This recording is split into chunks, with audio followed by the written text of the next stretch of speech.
পর্ব ২ পিশাচদের রাত। ওরা আবার আসবে পরবর্তী বলির জন্য।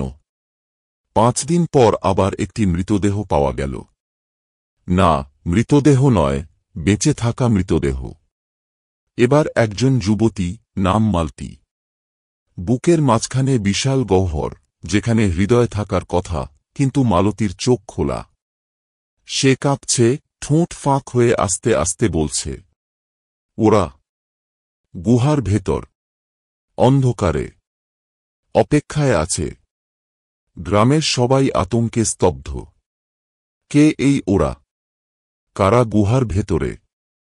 তদন্ত করতে গিয়ে মোড়ল গঙ্গাচরণ আবিষ্কার করলেন এক পুরনো মন্দিরের ধ্বংসাবশেষ, যেখানে অনেক আগেই দেবদেবীর পুজো বন্ধ হয়ে গেছে।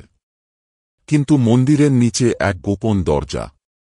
দরজার ওপার থেকে শোনা যাচ্ছে চাপা হাসি, ফিসফিসানি আর হৃৎপিণ্ড চিবোনোর শব্দ। গঙ্গাচরণ আর এগোতে পারলেন না। তিনি বুঝলেন এই অভিশপ্ত সংঘ এখনও জীবিত।